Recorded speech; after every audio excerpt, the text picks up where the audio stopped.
visual de la Universidad Católica. La verdad, he puesto en muchos países, bueno, Estados Unidos, Reino Unido, Austria, Brasil, Eslovenia, Ucrania, Suiza, Suecia, Rusia. Hoy día tenemos la suerte, gracias al coronavirus, tenerla quietita y poder tenerla para nosotras, pero es una artista que trabaja también mucho con el viaje. Aunque vamos a ver sus obras principalmente, son lo que vamos a ver hoy día principalmente son videos largos, historias. La verdad ella se denomina más bien que dibujante, pintora, todos sus trabajos nacen desde ahí. Ella trabaja con diversos tipos de materiales, sobre todo materiales encontrados, materiales no considerados finos ni elegantes, sino todo lo contrario.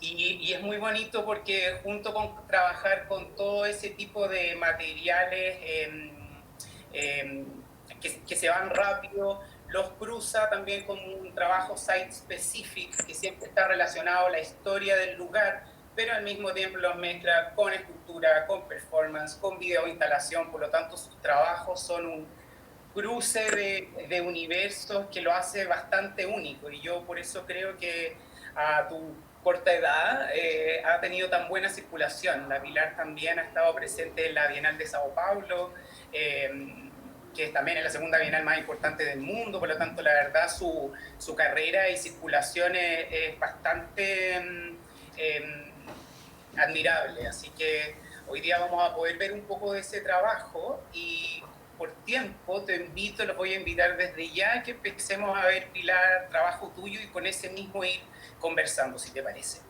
Te voy a llevar a un trabajo que creo que todavía estás en la universidad y siento que es bastante distintivo de este trabajo y que mientras quizás parte, que es el carrito de sopaipilla, podemos hablar sobre tus inicios y cómo llegas al arte, Pilar. ¿Vale? Bueno, gracias a todos por estar. Muchas gracias por la presentación, Alfonso, también. Sí, he estado en hartas partes, ahora que lo mencionas. Bueno, sí, yo estudié 2 años en la FINIS y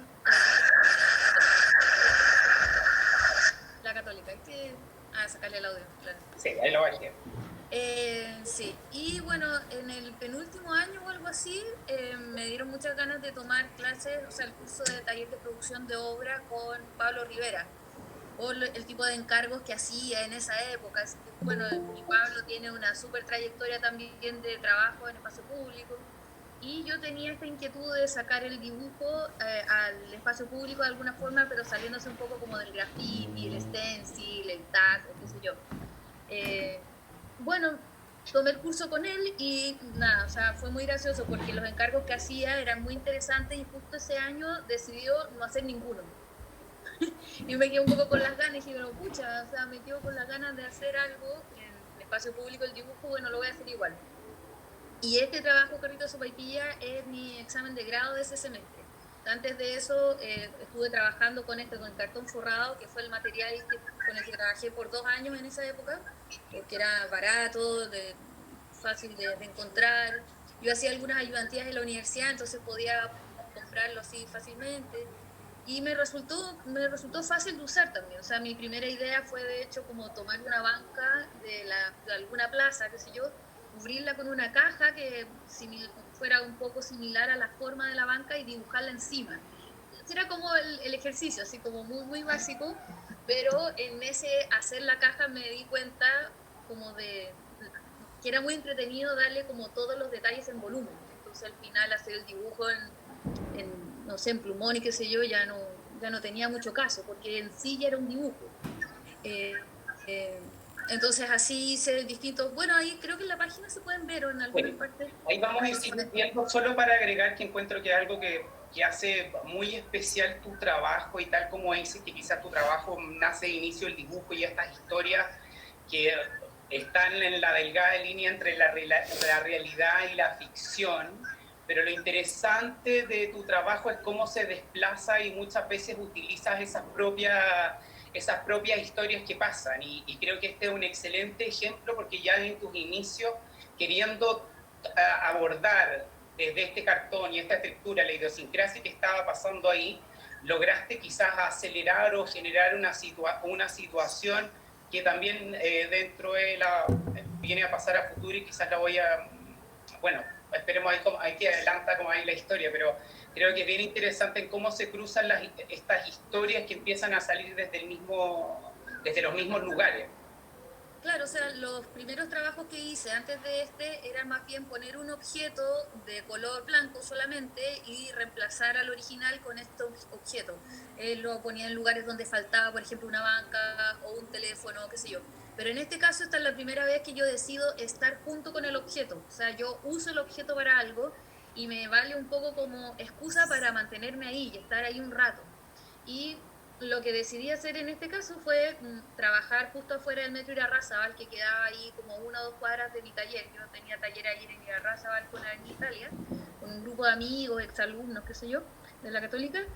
Y yo me había dado cuenta, conversando con la gente de ahí, que, o sea, y además observando, porque había como 5 carros de sopaipillas en el lugar, y era muy raro, porque cómo hacían como para decidir como quién se instalaba ahí, qué sé yo. Entonces me di cuenta de ese problema territorial que estaban teniendo, entre además, curiosamente, entre chilenos y peruanos principalmente, chilenos y peruanos. Entonces decidí, nada, ir a medir, fue muy gracioso. También tengo los dibujos por ahí de las medidas de el momento en que fui. Le pregunté a esa misma señora que salía ahí hablando, ¿le puedo pedir por favor medir su carrito y qué sé yo? Y estoy ahí como marcando todo y le copio el carrito. Entonces, nada, voy y me instalo ahí un poco como a jugar que vendo sopaipillas y estoy en esa, como muy ridículo y muy ingenuo también. Venía gente, me compraba una sopaipilla de cartón, qué sé yo, estaba ahí, claro, y estaba en eso, y ahí justo es esa parte del video en que se agarran a mocha y se pelean entre ellos por el territorio un poco, ahí está. Sí. Agarran a palo uno de los carritos, se pone a llorar una guagua, es terrible. Y yo, para mí, lo más importante de ese video en realidad es como la última escena, la que queda todo así patas para arriba, y estoy yo mirando desde lejos junto con el carrito. O sea, ahí como que aparezco ahí, y claro, como que no sé muy bien qué pensar en ese minuto siendo estudiante, como estoy aquí tratando de, no sé, participar de un poco de la dinámica, siempre desde fuera, claro, aunque bueno, yo estuviera ahí, pero como que se vuelve muy latente la distancia, una distancia pero abismal entre como la representación y lo que estaba haciendo yo y la realidad. Entonces esa imagen de yo mirando esto con mi carrito falso es para mí como bien potente, como que eso me gatilló varias cosas. Y yo creo que ese es un elemento que también está en tu trabajo, como había dicho, esta delgada línea entre realidad y ficción, pero otro elemento muy interesante de tu trabajo es que tú lo haces todo. Y en un mundo hoy día como el de hoy, en el que, no sé, casi todo se manda a cero, el video y todo, de hecho, tú mismo lo dices en una entrevista que te dije en Átomo, mis videos no son lindos, los primeros para nada, pero lo que me importaba acá no era ni la belleza y todo, sino que se mostrara ese proceso y todo lo que hay detrás, más allá del resultado, sino la obra en sí. Entonces quiero llevarte junto a ir viendo con este video que también es, creo que es importante porque termina después siendo una obra política sin querer, o ahí no sé, quizás fue con querer, pero quiero llevarte a eso, al proceso de la obra, que es lo que estamos viendo acá. ¿Qué te lleva a hacer todo en la obra? Es una mezcla de cosas, en realidad yo al principio, o sea, antes de todo, antes de la universidad, antes del colegio, incluso, qué sé yo, siempre me gustó mucho contar historias y no sé por qué nunca se me ocurrió, no sé, estudiar cine, por ejemplo, y hacer guiones y hacer películas, no sé por qué no apareció esa opción, en realidad, nunca se me ocurrió, nadie me la sugirió, qué sé yo. Y yo hacía dibujos para ilustrar estas historias, o sea, a mí me gusta escribir mucho. Entonces, como eso primero, por una parte eso, como la parte de la historia y contar historias me gusta mucho, como que, no sé, me resulta divertido y al mismo tiempo me pasó en la universidad que estábamos en la entrega en taller de producción de obra y los compañeros no se presentaban algo, no sé, era como este lápiz pegado en la pared, pero contaban todo el proceso que los había llevado a eso y era tan interesante, yo decía como, ¿por qué no se ve esto acá? ¿Cómo se puede hacer como para que uno lo pueda tener como más a la mano, a poder acceder de alguna forma? Ahí fue cuando a mí se me ocurrió empezar a mostrar el proceso, porque en el proceso también ocurren un montón de cosas, se te ocurren un montón de cosas, razón por la que también a mí me interesa mucho hacer yo las cosas, porque más que cumplir con, no sé, un deadline, qué sé yo, que bueno, uno siempre lo tiene, a mí me interesa mucho como todo lo que ocurre en el proceso, todo lo que se me ocurre, porque eso me sirve para procesos o trabajos siguientes. Eh, de alguna forma, no sé, es como pedirle a alguien que medite por ti, como, no sé, o que haga deporte por ti, es muy raro. La parte de la experiencia y de entender las cosas con el cuerpo para mí es clave, es muy importante. O sea, yo estoy haciendo todo esto como por mí. Por lo mismo también me cuesta mucho como pedirle ayuda a alguien, como nunca se me ocurriría como pedirle ayuda a alguien como a, no sé, hacer un dibujo del objeto y después recortarlo, qué sé yo, porque el dibujo es mío y como que me importa a mí. Siempre hay gente que me ayuda, no sé, con los videos o de repente, no sé, pues, a pintar, a cosas que son como más mecánicas. Pero la parte como de la confección, eso soy yo nomás. O sea, no podría ser de otra forma. Y de hecho la gente que me ayuda en los trabajos siempre es alguien que, o sea, como que ya manifestó interés de antes. O sea, como pedirle a alguien de la nada como, oye, te pago y me grabas, eso no, para mí es, no sé, impensado. Y me encanta y muy al estilo Antena, una de las razones por las que nacieron las sesiones Antena y las visitas, era eso, el poder mostrarle a las personas una parte de los procesos o todo el trabajo que hay detrás del resultado de una obra, que es mucho más, y eso es tan interesante en tu trabajo y honesto, que es muy bonito. Y te quiero llevar a este proyecto que antes estábamos viendo ahí, obviamente lo que estabas armando, pero cuéntanos el contexto en qué pasa esto, dónde estás llegando, de qué se trata este video. Sí, después de el carrito de sopaipillas me quedé con ganas por el tipo de material que estaba usando, que es muy para hacer maquetas, saltar un poco a trabajar, no tanto con la arquitectura, sino con la fachada de los edificios y con el imaginario a ese nivel. O sea, a mí como que me da mucho nervio hablar que mi trabajo se relaciona con la arquitectura o algo así, como que yo no me puedo hacer mucho cargo de eso cuando la gente lo menciona. Como, sí, ¿de qué te interesa la arquitectura? En realidad no va por ahí mucho el interés, como del a mí me interesa como la dimensión en la que uno vive y lo que uno está viendo todos los días, que puede ser una banca o un edificio o un perro o un árbol, que puede ser cualquiera de todas esas cosas. Y en este caso, claro, justo fue Carrito Sopaipilla, lo presenté, no sé, en diciembre o algo así del 2009, y 2 meses después fue lo del terremoto. Yo estaba en un piso 14 con un montón de gente, pasaba un montón de susto, no podíamos volver a la casa después, fue horrible. Y en ese estar como acampando en la casa de una tía, apareció la imagen del Mac en las noticias y fue como, wow, qué onda, qué horrible. Y al mismo tiempo es como, qué interesante, como que ahí uno como que junta puntos y qué sé yo, y te lleva un poco a eso. Pero en todo caso no fue como que al día siguiente fui y lo reconstruí en realidad. Me demoré como 2 meses porque estaba en la universidad y tenía que volver a clase y qué sé yo. Pero 2 meses después del terremoto, la fachada del MAC seguía igual. Entonces como que se volvía aún más urgente como ir y hacer algo. Y yo más que como querer decir algo, no sé, más bien como presentar con un gesto tan pequeño algo que es muy grande. Y mis trabajos tienen un poco que ver con eso, o sea, son manifestaciones públicas, como en espacio público, pero son como poco públicas también, son como bien personales, aunque ocurren en la calle. Eh, entonces, nada, lo que hice fue tenía que cumplir con los plazos de entrega de la universidad, tenía como 2 semanas, y lo hice así muy rápido, qué sé yo, lo subí una bici, todo lo que hice, o sea, después de haber tomado las medidas de la fachada, qué sé yo, y tratar de replicar las piezas que faltaban, voy en bicicleta, llevo las piezas y hago esta restauración, obviamente sin ningún permiso ni una cosa. Pero lo divertido fue que justo me vio Bruñoli por la ventana. Y ahí, bueno, creo que ahí apareció en algún pedacito del Sí, video, en un segundo aparece, apareció. claro, Sí. aparece Bruñoli y me pregunta así como, ¿qué estáis haciendo? Y digo, no, vengo a restaurar la fachada del MAC, qué sé yo. Y le encanta porque justo ellos están en esta misión de recaudar fondos para sacar los escombros, porque solamente habían puesto esta banda de seguridad y estaban los guardias por ahí rondando para que nadie se metiera. pero no tenían plata para sacar los escombros. Entonces él me pidió si es que podíamos guardar las cosas en la bodega una semana, en la bodega del museo, para uno que tenía, no sé, 21 años, que se yo, era que, ¿qué onda?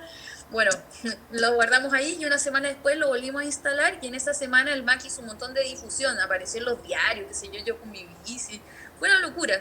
Y lo presentamos ahí, claro. Lo recuerdo perfecto y me hace un guiño con un padre del arte contemporáneo que murió, que fue Juan Pablo Langlois, y lo hizo con toda esta salchicha, cuerpos blandos. Sí. Es tan bonito lo que me dijiste, que es dentro de esto tan efímero haya sido guardado en las bodegas junto a otras obras de arte, y que entre esto mismo como tal lo encuentro muy bonito y muy contemporáneo. Y aquí pasó una anécdota que quiero que la Loa Bascuñán comente, porque en este momento trabajaba en el MAC. ¿Qué pasó tras esta obra, Loa? No, yo no trabajaba en el MAC en esta época. Fue gracias a la Embajada de China en Chile que se pudieron recaudar los fondos necesarios para restaurar la fachada y en gran parte el interior del museo también.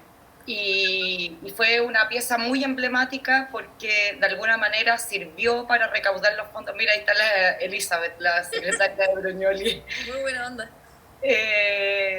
Y fue súper potente porque de ahí en adelante se estableció una relación junto a la Embajada de China que nos permitió llevar exposiciones y hacer grandes proyectos con ellos. Así que fue una pieza que yo creo que marcó un antes y un después también en la internacionalización de la colección del MAC. Y este video también es parte de la colección del MAC, entiendo, ¿no? Esta fue la primera obra que se adquirió por venta junto con la colección, o sea, a través de Faba. Ah, mira, qué bien. El producto de Faba. Y fue la primera obra de adquisición que se pudo comprar. Y ahí yo ya estaba y fui parte de ese proyecto y estamos muy felices de que estuviera esa obra ahí, que también se ha exhibido varias veces y es importantísima para el museo.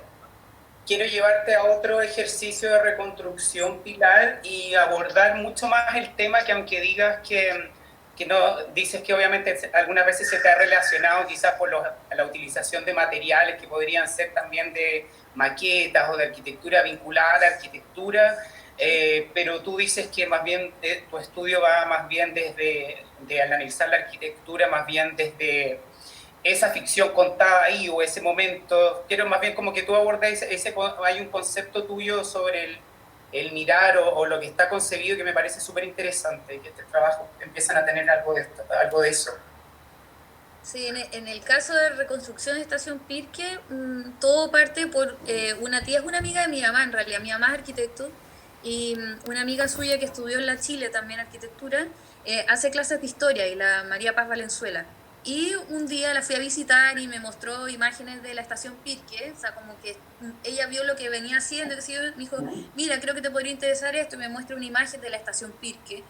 Y yo como, ¿qué pasó con eso? Pero qué horrible, ¿dónde estaba? Y me dice, no, afuera del metro Baquedano, ahí estaba. Yo encontré increíble que lo hubiesen demolido, porque además me contó la historia, no sé, que había durado 40 años solamente, y la habían hecho, no sé, 40 o 50 años, algo así, le hicieron para el centenario de Chile, y no duró nada, y podría haberse quedado, no sé, como Estación Mapocho o cualquier otra. Y lo más loco además que el metro pasa por ahí, por donde pasaban las líneas también de Estación Pirque. O sea, era todo tan sin sentido, y yo veía la imagen de un edificio tan increíble, y decía como, qué horror, como que sentí una desesperación y una ansiedad de querer ver el edificio real, como al frente mío y todo, entonces como que la foto no me bastaba. Esa es un poco la motivación de varios de los trabajos en realidad que hago. Es una urgencia por poder ver las cosas en el plano en el que uno se desenvuelve, pues no me sirve el 2D, uno no puede acceder al 2D, eso me frustra. Entonces, nada, me toma como 4 meses o algo así construir la parte de arriba de la fachada a escala 1 a 1. O sea, por eso al principio salgo proyectando una imagen, porque tengo como más o menos las medidas. Esta tía me ayuda a buscar las medidas y lo proyecto del tamaño original. Entonces, el objeto que hago tiene como 4 metros de alto por 6 de largo, una cosa así. Es como lo que más que puedo hacer en los 4 meses que tenía como para hacer mi examen de grado. Este es mi examen de grado de la universidad. Perfecto. Oye, eso también es bien impactante, que muchas obras de la universidad, y yo creo que debe ser para otros artistas y todos, que hayas tenido con trabajos universitarios y muy de inicio tan buena circulación, es bien impactante. Yo quiero, de una entrevista que te hice en la revista Átomo, tomar dos frases que pueden hablar de esto y que me encuentro que es súper interesante en torno a la arquitectura. Si aparece la arquitectura en mis trabajos, se debe a que ese es el mundo en el que uno vive en realidad. No me gusta mucho ni hablar de ni de patrimonio ni de arquitectura, porque eso no es lo que me motiva, sino que es el lugar en el que uno vive, la dimensión, el entorno. Si yo viviera en el campo, en la selva, sería distinto. Ahora voy a trabajar con elementos que no tienen que ver con la arquitectura. No me siento atrapada de ella. Quiero llevarte a eso mismo. Hay mucho de ese site specific que te da el lugar y que te buscan las historias, pero ¿cuándo empieza la realidad y cuándo empieza la ficción también? Porque en tu trabajo también hay mucho lindo eso, de esa realidad también media ficticia y onírica también. Yo parto de la idea de que en realidad todo es bien ficción.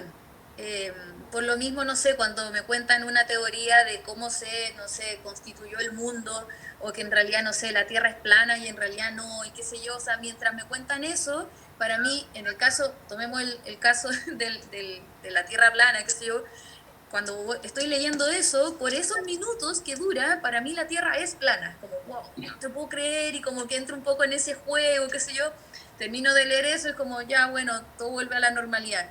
Pero esto, o sea, estoy como contando esto como ejemplo, porque de alguna forma siento que todo es ficción. O sea, a mí me cuesta como un poco separar las dos cosas. Bueno, eso me trae como problemas en distintos ámbitos, pero, pero de alguna forma todo lo que todo el mundo que uno conoce o el que se ha creado, porque para mí de alguna forma todo el mundo que uno conoce y habita es una construcción, es una ficción. O sea, esta casa la construyó alguien, yo no la hice, a alguien se le ocurrió y ahora estoy viviendo acá, este lápiz, esto, todo es una invención. Entonces, por lo mismo me cuesta mucho como hacer una distinción entre lo que es falso o lo que no puedo. Aquí también hay otra frase muy bonita tuya que habla de eso. Dice, para mí la ficción es un lugar donde existen cosas. Yo no le quitaría crédito a una cosa, sea ficción o no. Es ficción porque es la creación de alguien. Yo me siento viviendo la creación de alguien más, alguien que estuvo antes. Alguien decidió que esta calle va aquí, que este auto es así. Todo es bien ficción, entonces hay algunas ficciones que todavía no se materializan. Lo que yo hago es sacar esas imágenes que solo existen en las ideas y traerlas para sentirlas más reales, para sentirlas en las dimensiones de uno. Son distintas capas de realidades. Quiero abordar exactamente eso mismo que hablas con un trabajo que literalmente es la línea entre la ficción y que tiene que ver literalmente con los ovnis. Cuéntanos de este trabajo, que también es bien bonito. Sí, bueno, tiene que ver con todas estas teorías que mencioné, la de la Tierra plana, o no sé, de los Anunnaki, o de, no sé, los reptilianos, lo que sea. Bueno, también está la de los ovnis, que bueno, hay gente que se cree como experta y son ufólogos y qué sé yo, y cabe la posibilidad, es que yo no sé, a mí me desespera no saber realmente qué es verdad y qué no, o sea, qué es como, mira, es que ni siquiera como, no sabría cómo hablar de eso en realidad, o sea, qué es verdad, qué no, pero aún así como que creo que hay una verdad, pero seguramente ya me la dijeron y no la creí, no sé, también me da mucho susto eso. Bueno, en el caso de este trabajo, parte un poco como de la necesidad también como de ver un ovni finalmente, me encuentro muy increíble, son muy lindas las imágenes también, las imágenes de ovnis, que para mí, o sea, hoy, si me preguntas, son construcciones del ser humano queriendo imaginar y poder ver algo que no está ahí, como imaginarse mundos posibles, otras dimensiones, seres de otros planetas, qué sé yo, estamos todo el rato como con esa necesidad de ver algo que no podemos ver. Entonces, no me parece, como yo no desacreditaría imágenes así porque son inventos. Lo encuentro hermoso. O sea, para mí es poesía. Todas estas revistas de ovnis, para mí, o sea, son una poesía sobre lo que significa ser humano y no saber en dónde estamos parados. Y tratar como de conseguir respuestas a partir de nuestra propia imaginación. Eso lo encuentro, pero demasiado lindo. Entonces, nada, el trabajo que hice, esto fue para la Bienal de Artes Mediales del 2013, fue construir un ovni y subir un cerro a María Pinto. Y este se llamó Leviatán de los Desiertos, el volátil desconocido. que fue, el nombre viene de una noticia que salió, no sé, en la primera mitad del siglo XX, no me acuerdo muy bien el año, pero está un grupo de mineros describiendo lo que habían visto en el cielo desde el cerro, como, y apareció este leviatán de los desiertos, muy poetas igual, increíble. Por lo mismo me interesó usarlo como de nombre. Pero bueno, esto parte de una investigación en la que tampoco es una investigación como muy elaborada tampoco, cosa como de revisar imágenes de ovnis de los 60 versus las de hoy. No sé, los 60 tenían estas ventanitas circulares, qué sé yo, muy retro, y ahora son súper high-tech, Mac y qué sé yo, como líneas mucho más limpias. Entonces eso da cuenta también de que es una ficción. Por lo menos, o sea, quizás no sé, yo no tengo la respuesta de nada, pero me da la impresión de que sí, que eso es evidencia de que es una construcción del hombre porque va a la par de las transformaciones estéticas de los objetos del ser humano. Van muy de la mano. Entonces. Oye, y una pregunta, ¿por qué dices cuando uno ve en general tus trabajos y donde literalmente en este caso el movimiento del ovni lo haces tú, cortas, no sientes que tu trabajo está ligado a la performance? Sí, no me acomoda mucho la palabra performance en realidad porque yo creo que tiene que ver con un evento al que tú invitas a alguien a participar, por ejemplo. La performance tiene como muchas ramas en realidad, pero en mi caso es tan personal y de verdad, o sea, no, la única diferencia entre que sea performance y no es que yo estoy compartiendo esto en un video después, porque también yo podría decidir, y lo conversaba con una amiga artista peruana, la Fátima Rodrigo, que en realidad nosotros podríamos estar perfectamente haciendo las cosas que hacemos sin decirle a nadie, en realidad. O sea, yo desde chica, o sea, hacía programas de radio con mi hermana, hacía cómics, dibujos, qué sé yo, eso no los presentaba a nadie, y ahora la única diferencia es que lo estoy compartiendo. Entonces, no sé si por compartirlo se vuelve automáticamente en performance. Eso no sé muy bien, porque así vivo yo en realidad. O sea, así entiendo yo las cosas. Lo necesito para entender, no sé, distintos aspectos de la realidad, de lo que me pasa, qué sé yo.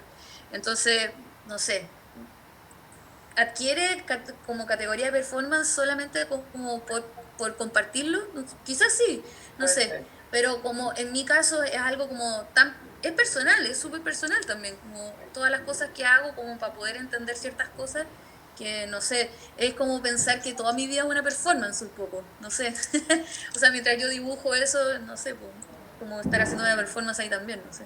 Oye, ¿cómo nacen los trabajos tuyos?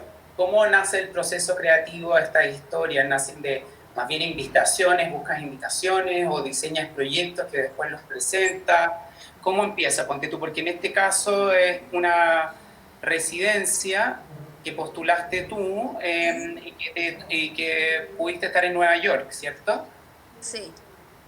Bueno, en este caso, bueno, esta fue la primera vez, a ver, sí, la primera vez que hago un proyecto en otra parte. O sea, siempre habían sido en Santiago o en Valparaíso, qué sé yo. Esta es la primera vez que me toca hacer un trabajo afuera y fue por una beca que me gané muy rara y muy misteriosa porque no sé si alguien más se la ganó después. Es como, no sé, como que me la hubiesen inventado. Es una cosa muy rara.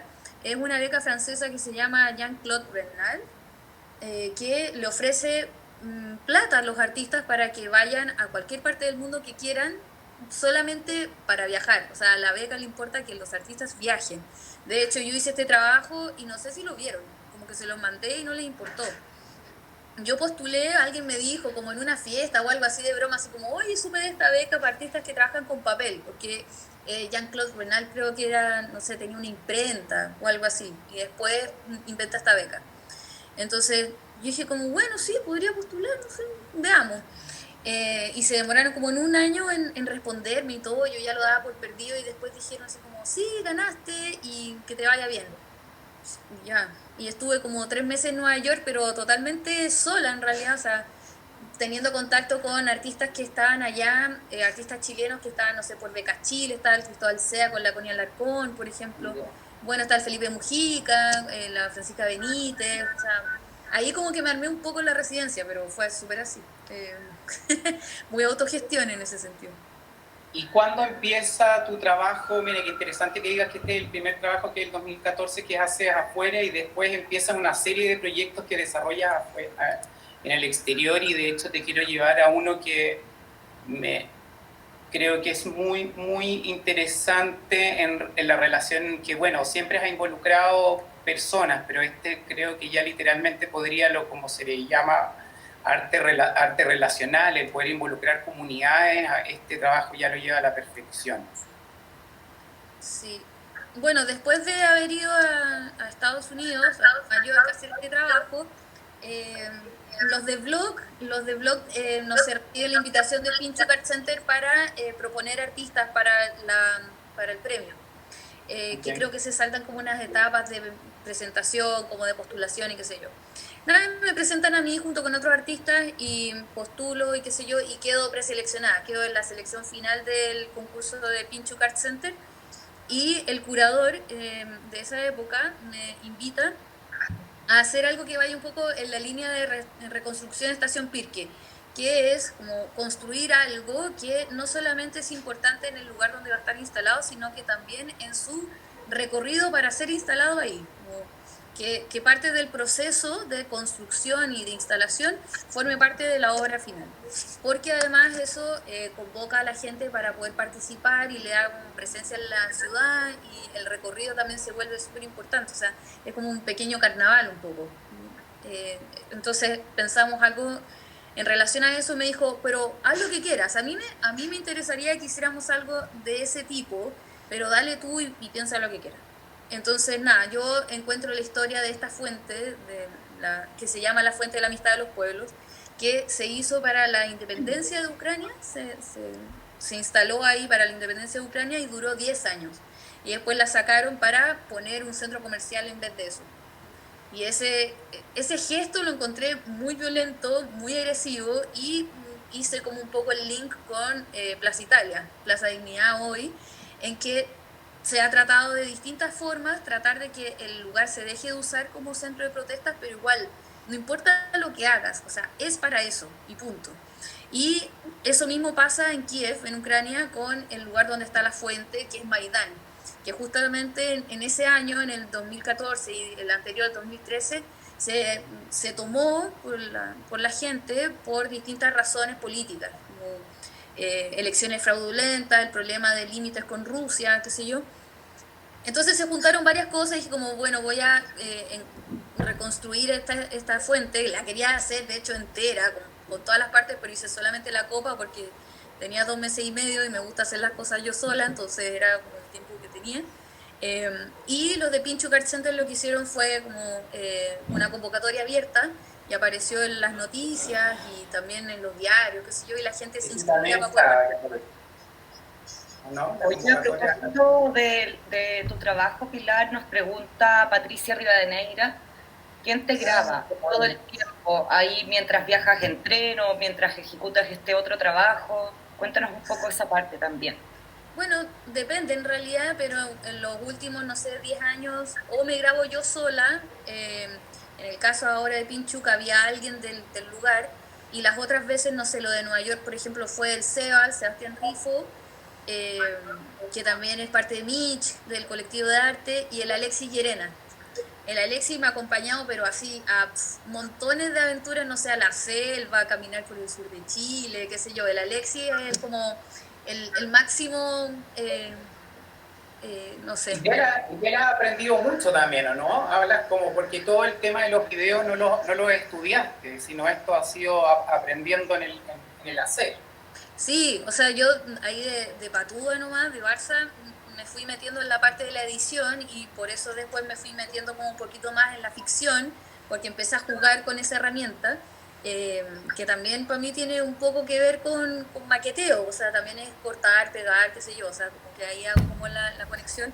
Pero el Alexis fue el que me editó los primeros videos, las restauraciones y Estación Pirque las editó él. Y yo ahí me quedaba al lado como viendo más o menos cómo lo hacía él. El Alexis es editor, más que grabar, más que cámara, es editor.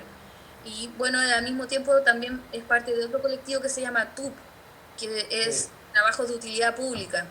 que para mí, o sea, y junto con los del MICH, los del colectivo de arte que tenía, eran unos genios, porque el Alexis estudió arte y presentaba estas cosas como de ir a grabar a la gente, no sé, en poblaciones o en sus casas, y lo presentaba como arte, y todo el mundo así, pero ¿cómo esto es arte?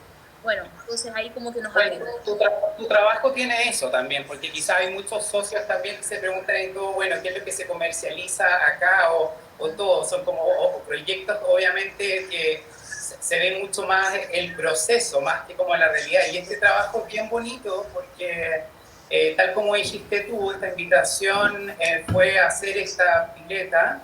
Y tú fuiste a radio y a medio de comunicación una vez cuando terminaste esta obra, como era imposible que la armaras tú sola, y hiciste una convocatoria abierta de que te acompañaran gente a participar. Y lo bonito, ahí me encanta, por eso te digo, como que esa ficción o ese rescate de historia, hoy ahí se transforma en realidad y colaborativa. Y esto fue lo que pasó acá con este proyecto. Cuéntanos de eso, cómo fue esa respuesta por parte de la gente, qué te pasó ahí. Claro, o sea, como que no tiene tanto que ver con patrimonio, qué sé yo, al mismo tiempo que sí, o sea, obviamente ocurre eso porque estamos hablando de una fuente que desapareció, o sea, la cambiaron de lugar y qué sé yo, y también da cuenta de un contexto histórico y todo, pero al mismo tiempo, a mí lo que me interesa con los trabajos que hago es que como traerlos un poco al presente, de alguna forma pensando en que para mí tampoco, o sea, junto con que no sé muy bien como qué es ficción y qué no, al mismo tiempo tampoco creo mucho en lo que es pasado y lo que es presente. O sea, la fuente no está, estuvo, pero también puede seguir estando. O sea, al mismo tiempo que tú la sacaste del lugar, también podrías traerla de vuelta y ponerla acá. O sea, es todo tan flexible, como tan movible, que me cuesta como hacer la distinción en lo que es súper pasado y lo súper presente, porque en este caso la fuente de alguna forma volvió en su representación al lugar y la gente lo asoció con cosas actuales, o sea, como se llamó la Fuente de la Amistad de los Pueblos por una razón antes y hoy se llama la Fuente de la Amistad de los Pueblos según la gente por otra razón, que es como toda la gente se organice, eran como 100 personas que no se conocían entre ellas, que se organizan y se hacen cargo de esto para que surja, al mismo tiempo que, no sé, en esa plaza hubo muchos enfrentamientos con la policía y la gente se organizó como para cuidarse entre ellos. Y en este caso también la gente como hizo algo un poco como construyendo esto y organizándose. Entonces no veo como cuál es la parte de pasado aquí. Fue súper contingente porque se mezcló con lo que estaba pasando con Ucrania en ese momento. Y les hizo bien, o sea, como lo que decía la gente en esa época, o sea, como en ese día, qué sé yo, es que les daba gusto poder hacer algo que además tuviese este nombre como tan fuerte, en un lugar donde pasaran cosas tan horribles, como realmente fue así, muy terrible. Entonces como que les trajo como una cosa buena. Eh, y bueno, esa es como más o menos la historia porque, bueno, originalmente la idea era que la gente me ayudaba a llevar las piezas de Pinchuk hasta acá y después se iban y yo armaba todo esto sola, porque soy una demente y todo lo calculo mal. Y obviamente no iba a poder hacerlo sola ni en 1000 años. Y por suerte la gente se enganchó y quería verla armada finalmente. Y lo que hacen es como, no sé, alguien va a comprar scotch y una bolsa gigante de scotch envuelve todo en scotch porque yo soy súper mala haciendo estructura, porque no cacho nada y no le pregunté a nadie. Pero aún así la gente se organizó y se hizo cargo para que quedara de pie, aunque estuviera toda destartalada y mal, pero la gente estaba tan contenta que era lo mismo. Mientras yo casi lloraba de emoción como todo el rato, en verdad no sabía muy bien qué hacer, estaba como en shock, sí. No, fue bien increíble. A mí me encanta este trabajo porque, bueno, habla el ejemplo de todo, ¿no? De cómo una idea puede involucrar, aquí en este caso ni siquiera era Santiago, gente que conociera, por lo tanto entrabas en otro lugar y muy bonito. Claro, hablamos en el mismo idioma. Sí, quiero llevarte a este proyecto a Lago Pulo. Cuéntanos de este proyecto, porque es importante, quería contarlo. Ese trabajo lo hice como 1 o 2 meses antes de irme a la selva para hacer el proyecto de la Bienal de Sao Paulo. Esto fue en el 2016. Y esto fue parte de una residencia muy cortita y muy chica, que duró como 10 días, en que invitaron a un grupo de artistas, fui con la Paula Sala, con la Alejandra Prieto también. Fuimos una semana y un poquito más a conocer Frutillar a partir de distintas visitas en que la gente nos contaba un poco la historia local, pero desde su punto de vista, o sea, no eran como historiadores, expertos ni nada, o sea, era una cosa así como muy coloquial y muy cotidiana también. Entonces nos tocó mucho escuchar la historia, no sé, como de los mapuches reclamando que los alemanes les quemaron, no sé, los bosques y las casas, y los alemanes diciendo lo mismo, que los mapuches llegaron y les quemaron las casas. O sea, todo el mundo le quemaba la casa al otro, o sea, toda esa semana fue un poco de eso, como de escuchar eso. Y entonces al final teníamos que hacer una presentación, no, o no necesariamente, hicimos una exposición, qué sé yo, y yo en 4 días quise hacer esto como un acto un poco sanador, muy humilde, que en realidad yo no sé nada como ni de sanación ni nada, o sea, me doy esas atribuciones, pero la cuestión es que representé una casa como típica alemana y una ruca mapuche, y las quemé juntas en un lugar que, según como la opinión de la gente con la que hablamos, representaba como un término medio de alguna forma, como un sitio neutro. O sea, nadie se está como peleando el derecho no sé, al lago. El lago, no sé, es de los colonos o de los mapuches, no. A diferencia de la tierra. La tierra sí que está todo el rato en disputa. Entonces era como un lugar más neutro para que las dos se quemaran juntas al mismo tiempo, sin importar quién hizo qué. Y lo que uso de audio es la historia de una mujer mapuche que cuenta por qué ocurre esto, por qué se quema todo. Y básicamente porque estamos haciendo un uso pésimo de la tierra y como de sus recursos y no sabemos bien las reglas. Entonces lo encontré súper interesante y eso me lleva después como a entender otras cosas para trabajo siguiente. De hecho, para señales de humo fue súper importante. O sea, yo debí quizá haber escuchado mejor a esta señora sobre como el respeto que hay que tener con los lugares y entender bien lo que uno está haciendo y sus consecuencias también. Oye, Pilar, disculpa, no sé si se escuchó la pregunta que hice antes, me parece que no, que la Maca Aguilar nos pregunta qué pasa con las obras luego. Bueno, claramente no la del Lago Bulo. ¿Se guardan o desaparecen? Depende en cada caso en realidad, pero siempre para todos los proyectos quedan dibujos, maquetas y restos originales de las instalaciones también, que para mí son un poco como pequeñas como reliquias, como objetos arqueológicos.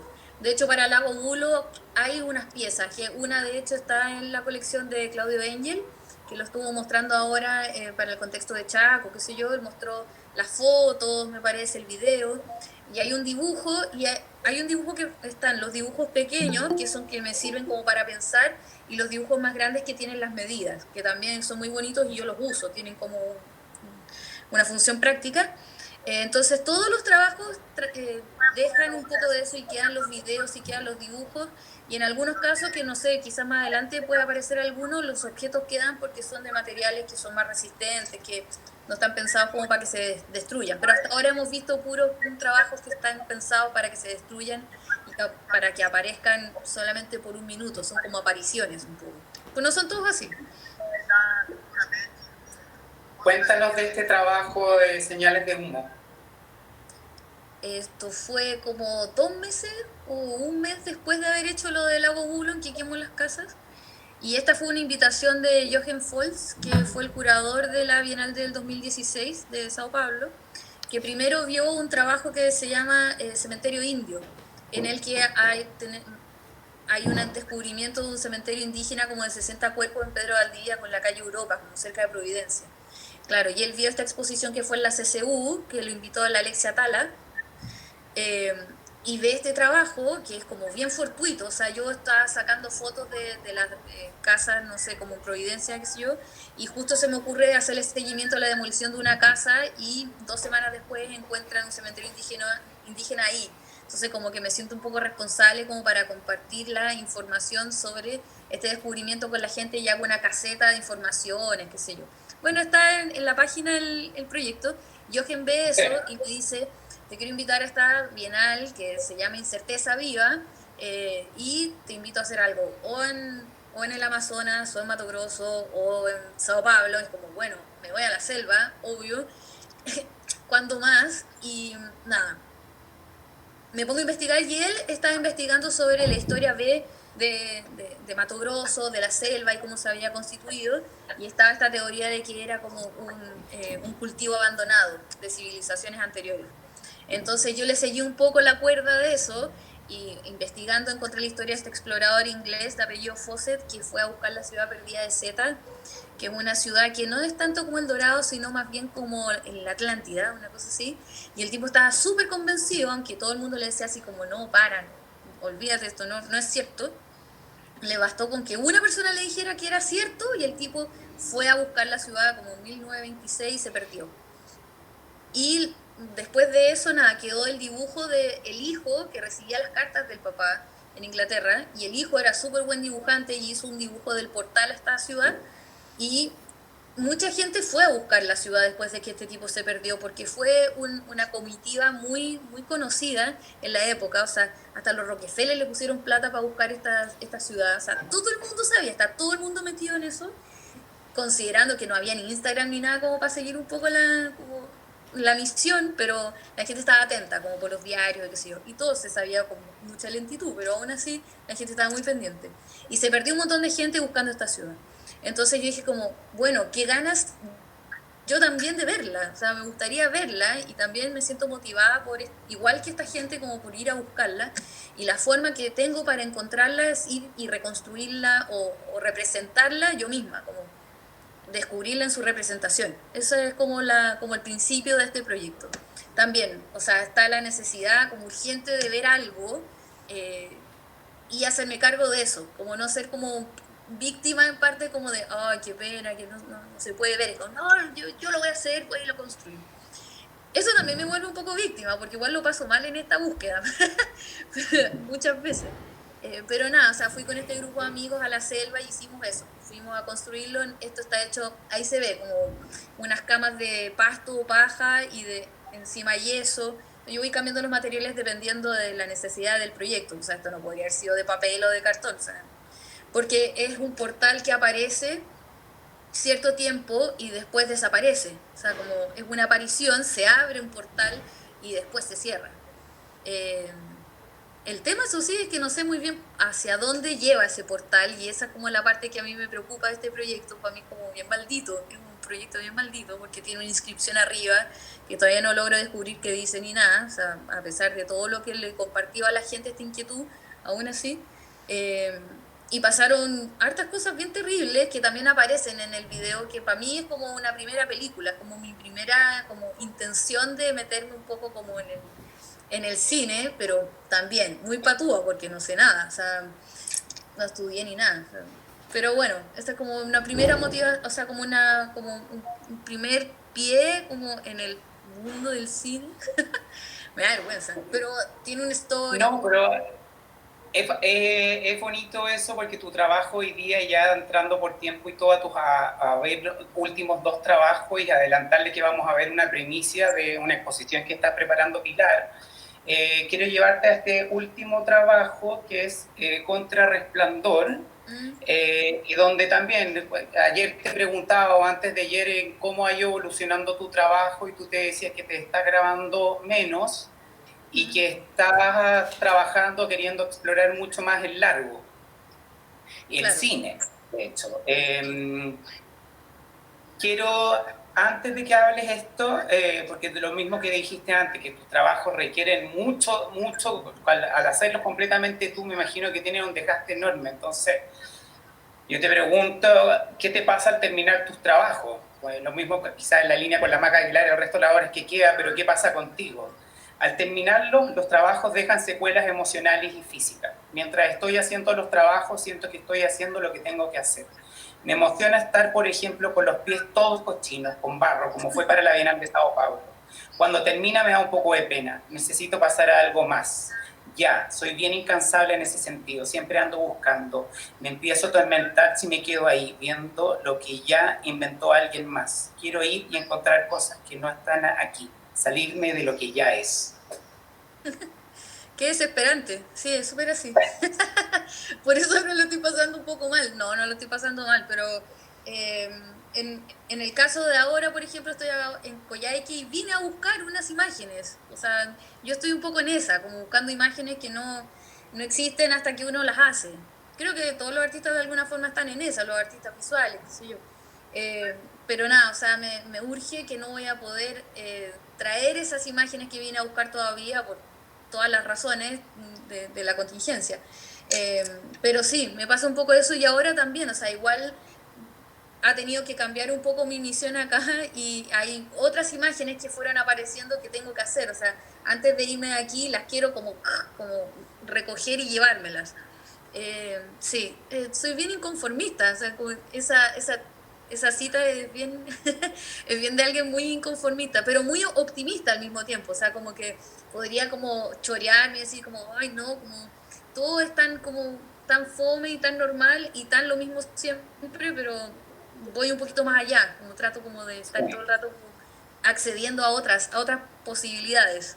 Mira, a propósito de eso, María Angélica Echevarri nos dice que eres como una exploradora que se hace cargo de las cosas perdidas, en el sentido extenso de pérdida. Qué Muy lindo. pertinente, Qué ¿no? lindo, sí. Muchas gracias por decir eso. Sí, en realidad, o sea, cuando me preguntan cuáles son, no sé, referentes del arte y qué sé yo, para mí en realidad no tanto, mis referentes no son tan del arte, son más bien exploradores. Ahora estoy teniendo de referente una flor, o sea, qué cosa más rara. Son las orquídeas que crecen acá en la Patagonia en medio de la nada, para mí son máximas representaciones de lo que puede hacer un artista. O sea, cuando te dicen cuál es la función del artista en la sociedad, es como, la función es ser, a pesar de todo. O sea, esta flor que es hermosa y tiene un olor súper rico y qué sé yo, está en medio de la pampa, de repente no la ve nadie y a nadie le importa y está ahí, a pesar de que le llega el viento con toda la fuerza y está ahí como bajo tierra esperando como volver a salir en la nieve. Para mí eso es bien un artista también. Entonces mis referencias vienen de ahí, como exploradores que andan buscando algo que no hemos visto y no sé, seres vivos que están ahí como siendo hermosos o otorgando algo como a la vida sin que de repente a nadie le importe y nadie lo esté esperando, pero están ahí. Bueno, Resistencias. también estás haciendo ahí, ya que veo un socio acá, triatleta, y tu papá es triatleta, estás pero trotando mucho también. Sí, mi papá es maratonista y yo estoy Maratonista, corriendo perdón. como, sí, yo estoy corriendo ahora hora y media. Sí, estoy corriendo como 15, 16 kilómetros, así que quién sabe, Mira, quizás se viene la media maratón. seguro, Sí. no me extrañaría. Oye, Pilar, por tiempo, yo no sé si tienes unas preguntas, quiero que nos cuentes este adelanto que vamos a tener como regalo Mm. para los socios Antena, una exposición que todavía está desarrollando, por lo tanto vamos a ver una obra inédita y aún no inauguraba, así que vamos a ver un teaser de adelanto y quiero que nos cuentes de qué se trata lo que vamos a ver y Sí, cómo o se sea, llama. antes de que parta, porque tiene una voz en off, que yo creo que es importante, pues soy yo hablando igual. Pero como Sí, para contextualizar, esta es una investigación que estoy haciendo con un artista argentino que se llama Alan Segal, que trabaja en video, es un editor, pero genio. Y se nos ocurrió, no sé, el año pasado o algo así, hacer un trabajo juntos y ahora estamos en esa. Y a mí se me había ocurrido hacer algo sobre la piedra Ambrosetti y ahora les voy a como mostrar con este trabajo eso, como esa investigación que vamos a mostrar en D21. Y este es un teaser que funciona un poco como declaración de principios que presentamos para el Festival de Cine de Mar del Plata hace como 3 meses o 4, en noviembre.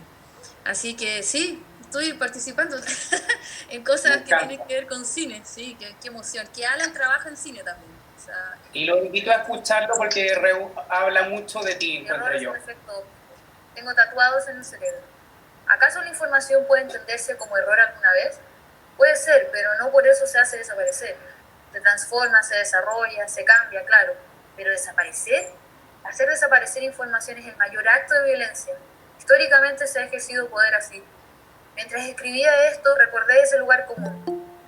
La información es poder. Eso quiere decir que hacer desaparecer también puede entenderse como un efecto óptico, y no más que eso.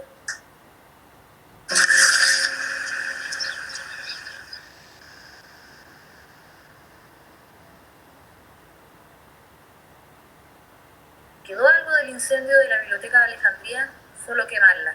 Solo quemarla, no puede ser que no haya una sola persona hoy que no sepa lo que quiero saber. ¿Hasta cuándo voy a tener que inventar?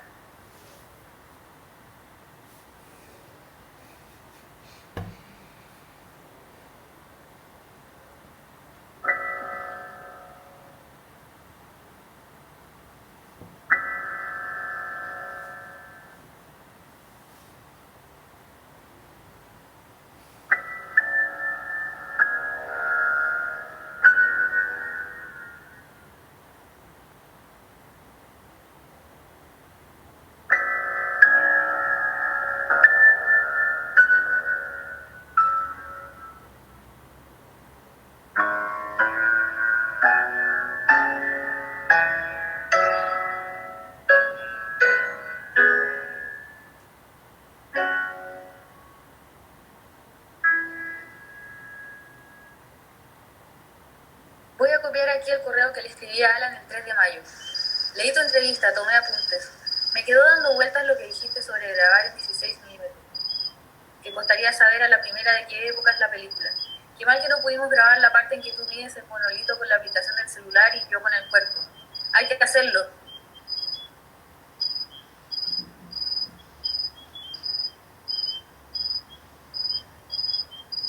También pensaba mientras leía, aunque traté de que no, que encontrar estos monolitos es como haber dado con unos computadores que no sabemos encender, como si fuéramos animales.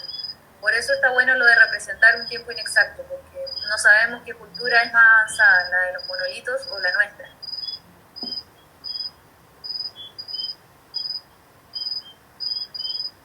Me dio gusto leer la entrevista y me da gusto conocerte.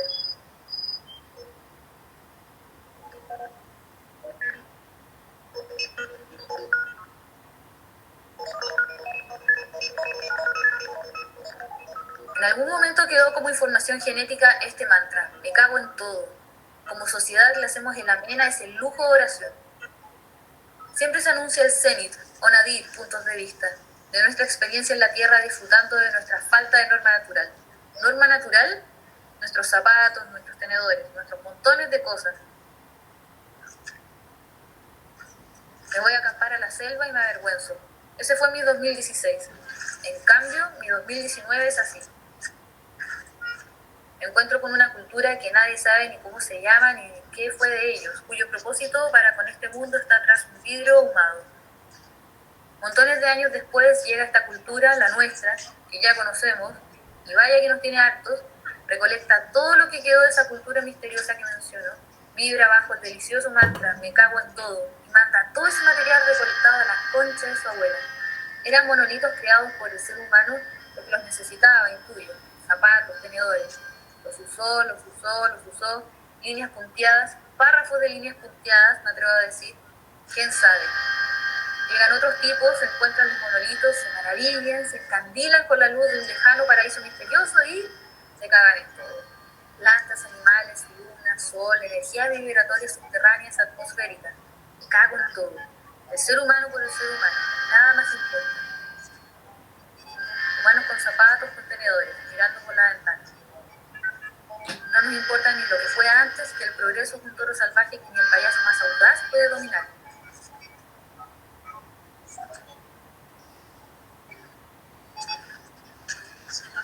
Piedritas de agua marina, seguimos buscando entre resultados anteriores algo que nos calme los nervios.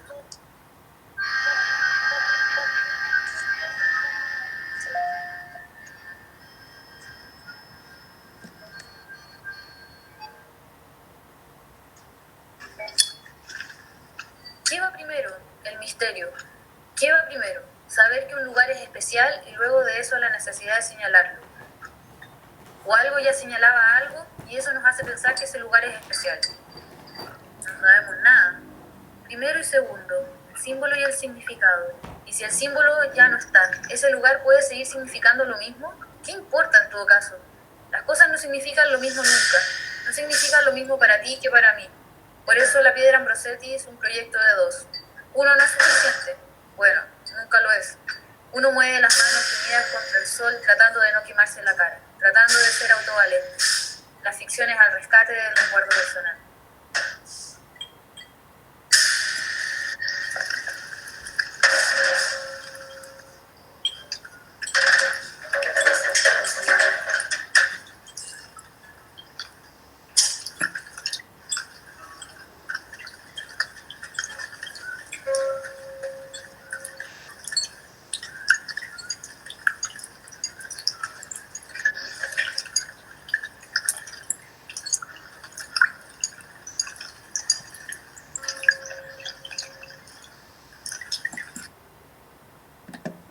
Precioso, Pilar. Gracias. Gracias por verlo, gracias por la paciencia. Con este video terminamos nuestra revisión de portafolio. Darte las gracias. Nosotros vamos a seguir conversando las que quieran, pero aquí termina la grabación. Así que muchas gracias, Pilar. Gracias a ustedes por la invitados a revisión de portafolio.